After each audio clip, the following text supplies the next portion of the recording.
बहुत अच्छा। नमस्कार, आप देख रहे हैं यंग वार्ता न्यूज़ और मैं हूँ आपके साथ अंकिता नेगी। इस वक्त मौजूद हैं गुरु की नगरी पांवटा साहिब में। खास चेहरा हमारे साथ जुड़ा हुआ है क्योंकि आज बेटियां भी किसी से कम नहीं हैं। हर क्षेत्र में देखने को मिलता है, चाहे वो आज चांद पर पहुंचना हो, इसरो की महिलाओं का जिक्र हो, या फिर कहीं ना कहीं सैनिक फील्ड में हो, या फिर खेलों के क्षेत्र में हो। हर क्षेत्र में बेटियां बेटों से जो है कंधे से कंधे मिलाकर चल रही हैं।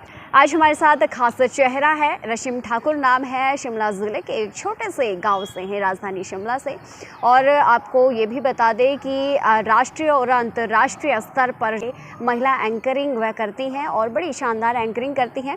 सैनिक परिवार में जन्मी हैं। फिलहाल जानेंगे कब से उन्होंने एंकरिंग शुरू की है, क्योंकि आपको ये भी बता दें कि रश्मि ठाकुर के पिता जो है बचपन में ही उनके सिर से पिता का साया उठ गया था और अभी वह इस हादसे में उबर भी नहीं पाई थी कि माता का साया अभी सिर से उठ गया। तो फिर भी आगे बढ़ती रही है और हिम्मत नहीं हारी है। कहते हैं कि हिम्मत से आगे जाने वालों की, हिम्मत से चलने वालों को कभी पीछे जो है खदेड़ा नहीं जा सकता है, क्योंकि होना भी ऐसा चाहिए। क्योंकि बिना सपोर्ट के आजकल के दुनिया में बात करेंगे तो बिना सपोर्ट के वाकई में इंसान कुछ भी नहीं है, लेकिन अपने दम पर चलने वालों के लिए बहुत कठिन रास्ता है। हमारे साथ रश्मि ठाकुर जुड़ी हुई है, जानेंगे कब से उन्होंने ये एंकरिंग का फील्ड चुना है, कब से आपने शुरुआत की, थोड़ा सा अपने बारे में बताएं।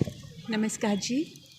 एंकरिंग की फील्ड 2012 से मैंने चुनी है और समर फेस्टिवल शिमला से स्टार्टअप किया था इसका मैंने। कितनी चुनौती आपके लिए रही है इस फील्ड में? चुनौती तो हर क्षेत्र में रहती है जी, क्योंकि माता पिता के बिना आपको मालूम है मॉरल सपोर्ट और गाइडेंस की बहुत ज़्यादा ज़रूरत रहती है। और बहुत कम हाथ ऐसे होते हैं, बहुत कम लोग ऐसे होते हैं जो आपको आगे बढ़ने में मदद करते हैं या चाहते हैं कि आगे आप बढ़ पाएँ। और वो कहते हैं कि पीछे धकेलने के लिए तो हर कदम कदम पर बैठे हैं। तो लेकिन बहुत सारी शख्सियत ऐसी रहती हैं जो आपको हेल्प करती हैं कि हाँ आप आगे बढ़ पाएँ। कितना चैलेंजिंग था बिना माता पिता के आगे बढ़ना? चैलेंजिंग ऑब्वियसली अब स्कूलिंग लाइफ थी छोटी क्लासेस में, उसके बाद आपको स्ट्रॉन्ग बनना है, आपको काम भी करना है और कुछ करके आपको दिखाना है। अपनी लाइफ को जीने के लिए, सरवाइव करने के लिए बहुत कुछ मुसीबतें झेलनी पड़ती है। तो बाकी इतनी सारी बातें कहाँ से सीखी हैं? बातें तो वो होता है ना कि जैसे आप जैसे अच्छे लोग मिलते हैं तो बातें अपने आप निकल जाती हैं। अच्छा, आपसे ये भी जानना चाहेंगे कि कोई सपोर्ट करने वाला था आपके साथ में जो आपने, और एंकरिंग आपने कहाँ से सीखी है? खासतौर पे आपका शिक्षा दीक्षा आपकी कहाँ से हुई है, कितनी आपने की, थोड़ा सा बताएं। ओके, शिक्षा स्कूलिंग जो छोटी क्लासेस हैं वो तो फादर के साथ ही हुई हमारी। हिमाचल से बाहर आर्मी में थे तो जहाँ उनकी पोस्टिंग रहती थी वहीं पर जो है हमारी स्कूलिंग हुई है। उसके बाद थोड़ी बड़ी क्लासेस में फिर शिमला से हमारी स्टडी हुई है जी। वैसे सुन्नी क्षेत्र से बिलोंग करती हूँ मैं, तो शिमला देन RKMV कॉलेज से स्टडी हुई है आपकी कॉलेज की। एंड यूनिवर्सिटी के बाद थोड़ा आर्मी वाइफ्स वेलफेयर एसोसिएशन में जो है जॉब किया है, NGO टाइप, साथ साथ में स्टडी भी हुआ। और उसके बाद बस कोशिश रही कि जो आप एंकरिंग का पूछ रहे हो, ये एक शौक़ था बचपन से मुझे। कल्चरल बोलने का शौक था? मतलब कल्चरल साइड में बोलने का भी शौक़ था, क्योंकि मैं कुछ पहले पोएम्स लिखती थी अपने आप। देन आप स्टेज पे जाते हो करते हो तो उससे मेरा शौक़ थोड़ा बढ़ गया। बट एम जो था वो मेरा कुछ और था, मगर एम ना पूरा होने के कारण फिर आपको एक सेकंड फील्ड चुनना पड़ता है। तो एंकरिंग में मैंने इसे चुना। संघर्ष था आपके पास, कैसे आपने कहाँ मंच पे गए? मंच पे आपको वैसे मैं बताना चाहूँगी, जैसे NCC में पहले में थी, तो NCC में आप नेशनल करते हैं दिल्ली में। नेशनल RD मैंने किया है दिल्ली से, तो ऑल इंडिया गर्ल्स कॉन्टिजेंट की कमांडर रही हूँ मैं एज अ सीनियर ऑफिसर 2000 में।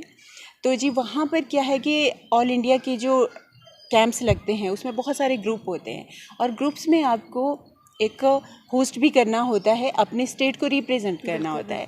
तो उस वक्त में मैंने अपने स्टेट को, हिमाचल प्रदेश को वहाँ पे रिप्रेजेंट किया था।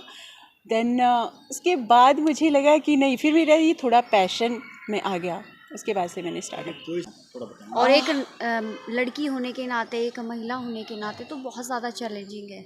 बिल्कुल बिल्कुल जी, आप बहुत सही जा रहे हैं और मैं वो कहते हैं कि मेरे दिल की बात आपने सामने रख दी। बिल्कुल बोलनी पड़ती है। और अगर खुल के बताऊं तो इस फील्ड में क्या होता है कि बहुत ज़्यादा लोग, अगर खासकर उन्हें लग रहा है कि यार आप उनसे आगे बढ़ रहे हैं या आप अच्छा कर रहे हैं अपनी बलबूते पे, मेहनत पे, तो हर कोई चाहता है कि आप आगे बढ़ना तो छोड़ो, वो आपको हमेशा टांग खींचने में लगा रहता है कि ठीक है यार हम ये ना हो तो बेटर है, ताकि हमें ज़्यादा अच्छा अपॉर्चुनिटी जो है मिल सके।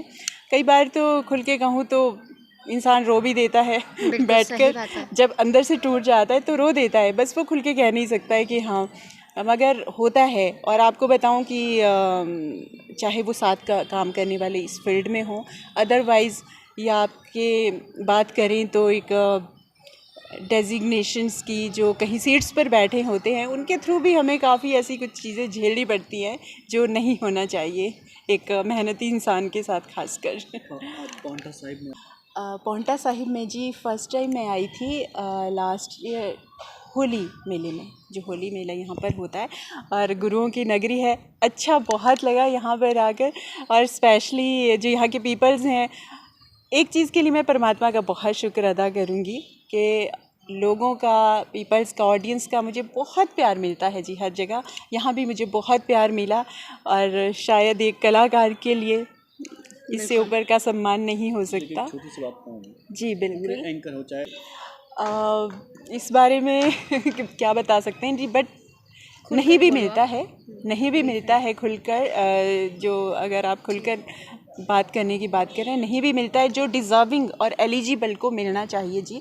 क्योंकि होता है कि इंसान एक मेहनत करके आप कहाँ तक पहुँचे हो, उसके बाद उसे एक उम्मीद होती है कि आपको सिस्टम से, प्रशासन से, जो भी ऑर्गेनाइजर्स हैं कि हाँ उनसे आपको एक एलिजिबल कैंडिडेट होने के नाते अच्छा स्पेस मिले, अच्छा सम्मान मिले, अच्छा ऑनरेरियम मिले, लेकिन वो नहीं मिल पाता है जी। और ये बड़े विडंबना की बात है, बड़े दुख की बात है कि क्योंकि इससे क्या होता है कि जो एलिजिबल्स हैं वो पीछे रह जाते हैं, और अगर किसी को भी आप मौका दे रहे हो लेकिन एलिजिबल्स को आप पीछे रख रहे हो, तो उससे ये सिस्टम के लिए अच्छी बात नहीं है। इसीलिए हम आगे नहीं बढ़ पाते हैं। जो आगे बढ़ना चाह रहा है वो नहीं बढ़ पाता है, क्योंकि उसके रास्ते में जो है रुकावटें डालने के लिए बहुत बैठे होते हैं जी।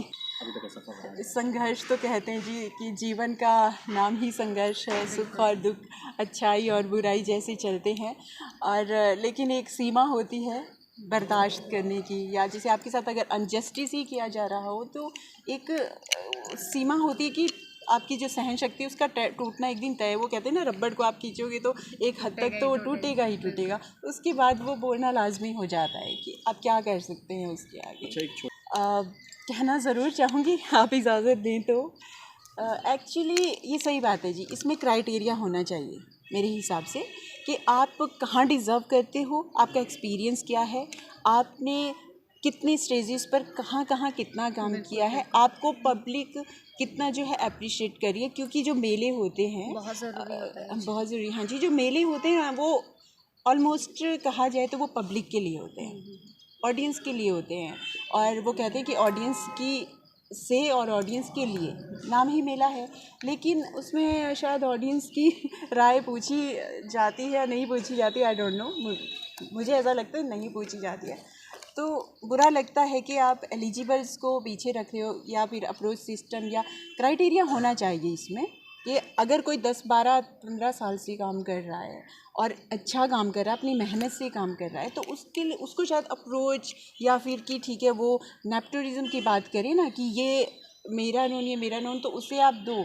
लेकिन अगर ठीक है किसी का कोई नहीं है तो हम उसके हैं ही नहीं, ये चीज़ें नहीं होनी चाहिए जी, इसमें मेरा ये मानना है। एक सिक्के के दो पहलू होते हैं, और सैनिक परिवार में जन्मी रश्मि ठाकुर जो है बड़े कड़े संघर्षों के बाद राष्ट्रीय और अंतर्राष्ट्रीय मेलों में, मंचों का संचालन करने के लिए पहुंची, और बहुत गर्व की बात है। इनसे ये भी जानना चाहेंगे कि एंकरिंग के अलावा और क्या कुछ आप करती हैं, और आपका एम क्या है, उद्देश्य क्या है आपका? एम तो बचपन से था जी, और जैसे कि फादर आर्मी में थे, आपको बताया, आप जानते हैं, तो फादर से मुझे ये वो कहते हैं जिज्ञासा होती है, वो कहते ब्लड की बात कहें, सो आर्मी में जाने का मेरा एम था फर्स्ट ऑफ ऑल। तो उसके लिए ही मैंने एनसीसी ज्वाइन किया था, नेशनल किया, बहुत मेहनत करी कि ठीक है एक एम तक पहुंच पाए। बट आपने सवाल किया था कि आपको मॉरल सपोर्ट की कमी रही, बिल्कुल रही। उस कारण क्या हुआ कि मैं उस एम तक नहीं पहुंच पाई। तब तक हमें नॉलेज नहीं रहती है इतनी कि आपको क्या करना है, कैसे करना है। जब तक खुद को नॉलेज होती है कि कैसे करें और क्या करना है, तब तक वो टाइम जो है थोड़ा सा स्किप कर जाता है। बस वही चीज़ें मेरे साथ हुई। तो क्या मैसेज रहेगा आपका? मैसेज मेरा यही रहेगा कि जी अगर आप ईमानदारी से, ऑनेस्टली और मेहनत के साथ काम करेंगे तो लंबे टाइम तक काम करेंगे, अच्छा काम करेंगे, क्योंकि लोग आपको सम्मान देंगे, अप्रिशिएट करेंगे। वो कहते हैं ना कि लिफ्ट से जाना और सीढ़ियों से जाने में फ़र्क होता है। आप सीढ़ियों से जाएंगे तो आपको पता चलेगा कि आपको कैसे गेन करना है, कैसे आप लिफ्ट से जाने के बजाय लिफ्ट से आप एकदम जैसे जाते हैं वैसे ही एकदम से आप उधर भी जाते हैं। तो एक अच्छा रुतबा लेकर एक सम्मान के साथ अगर आप थोड़ा काम भी करेंगे तो उसमें आपको ज़रूर बरकत होगी और आपको सेटिस्फेक्शन फील होगा कि नहीं मैंने किया है। और अगर वो लिफ्ट की तरह अगर जाएंगे तो आपका खुद का जो सेल्फ रिस्पेक्ट है, खुद ही आपको ये कॉन्शियस जो है इजाज़त नहीं देगी कि हाँ यार आपको खुशी नहीं मिलेगी इस चीज़ की। बिल्कुल सही बात है। माता पिता के सपोर्ट के बिना बहुत ज़्यादा मुश्किल होता है जीवन का संघर्ष, जीवन की जंग, और समाज में रहना तो बहुत ज़्यादा मुश्किल होता है। लेकिन अगर हिम्मत है, जुनून है, तो कहीं ना कहीं वो हिम्मत हमें एक उम्मीद देती है कि नहीं यार हम भी कर सकते हैं। बहुत सही है। और घर से निकलना तो बहुत ज़्यादा मुश्किल होता है, ख़ास तौर पर आज के समय की हम बात करते हैं तो लड़कियों का समाज में हर तरफ से आगे बढ़ना कहीं ना कहीं उनके लिए बहुत ज़्यादा चैलेंजिंग होता है, ऐसा देखने को मिलता है और ये हकीकत है। तो रश्मि ठाकुर ने बहुत सारी चीज़ें बताई हैं यहाँ पर। उनका उद्देश्य क्या है, कहाँ से उन्होंने एंकरिंग की है, जो है राष्ट्रीय और अंतर्राष्ट्रीय स्तर पर उन्होंने मंच संचालन किया है बतौर महिला के तौर पर, और जो नई एंकर्स हैं उनके लिए भी एक शानदार मैसेज उन्होंने दिया है। ख़ासतौर पर शब्दावली जो हमारी होनी चाहिए वो बहुत अच्छी होनी चाहिए, ताकि क्योंकि हमारी जो ताकत होती है, मंच संचालन जो करते हैं उनकी जो ताकत होती है वो ऑडियंस होती है, जनता होती है जो उनको सपोर्ट और प्यार देती है। तो यमुना शरद महोत्सव में भी उन्होंने मंच संचालन किया है, एक दिन का मंच संचालन उनके नाम रहा है और बहुत शानदार एंकरिंग उन्होंने की है। कई बार देखने को ये भी मिलता है रश्मि जी कि बहुत सारे लोग जब आप एंकरिंग कर रहे होते तो सामने से कुछ चीज़ें आपकी नोटिस भी की जाती हैं। उस बारे में क्या आपसे कभी किसी ने शिकायत की है कि आप मंच संचालन में ये चीज़ें आपकी गलत रही हो? ऑडियंस की बात करें तो शिकायत तो ऐसी किसी की नहीं रही है। सबसे मुझे अप्रिसिएशन मिला है, प्यार मिला है, और बाकी बहुत सारी चीज़ें जो हैं, हाँ आपकी जो मंच पे हैं, मंच की गरिमा होती है, तो वहाँ पे वल्गैरिटी वाली चीज़ें नहीं होनी चाहिए। वो मैंने अपनी लाइफ में कभी की नहीं है जी। बाकी रही कि हाँ लोगों को थोड़ा सा खुश करने के लिए, क्योंकि हाँ उनको एंटरटेनमेंट करने के लिए बीच में थोड़ा सा उनसे हमें रूबरू होना पड़ता है, और उससे उनको ख़राब नहीं लगता बल्कि खुश होते हैं वो। और जब ऑडियंस खुश होती है तो हम खुश होते हैं, क्योंकि हम एज एन आर्टिस्ट ऑडियंस की वजह से हैं। ऑडियंस ना हो तो हम ज़ीरो हैं जी। ये अच्छा, मंचों पे संचालन कर रही महिला एंकर की वेशभूषा कैसे होनी चाहिए, उसके बारे में थोड़ा बताएं। वेशभूषा के बारे में अगर कहूँ, अभी इंडियन हूँ और अपनी राय दूंगी, लेकिन अपनी राय दूँ, लेकिन हो सकता है राय कई बार ख़राब भी लग जाती है। मगर मैं अपनी राय दूंगी कि जो मुझे लगता है खुद के लिए ठीक है। Indian style the best. और इंडियन स्टाइल में क्या है कि बहुत सारे कॉस्ट्यूम्स होते हैं, बहुत सारे आप वो कहते हैं ना कि उसमें भी सुंदर दिखा जा सकता है। सुंदर लगने के लिए इंडियन स्टाइल में बहुत सारी वैरायटीज़ रहती हैं। मंचों पे गए तो आप बताएंगे? मंचों पे ओके,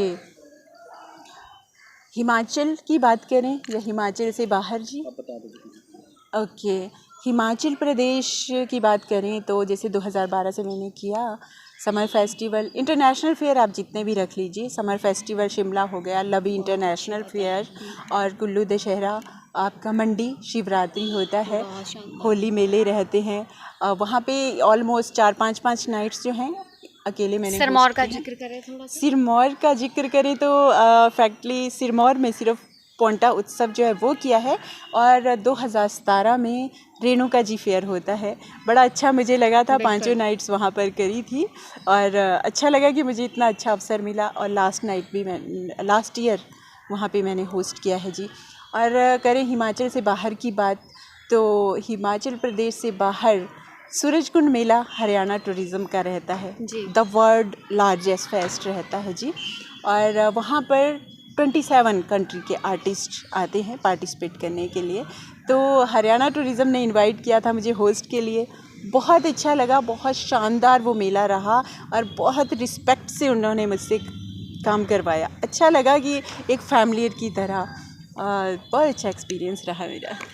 हरियाणा, हिमाचल हो, अब सिर्फ उत्तराखंड और पंजाब बचा है आपके लिए, रश्मि जी के लिए, जहां पर उन्होंने मंच का संचालन ना किया हो, लेकिन पंजाब में भी उन्होंने किया है, मात्र उत्तराखंड अब बचा है, शेष रहा है।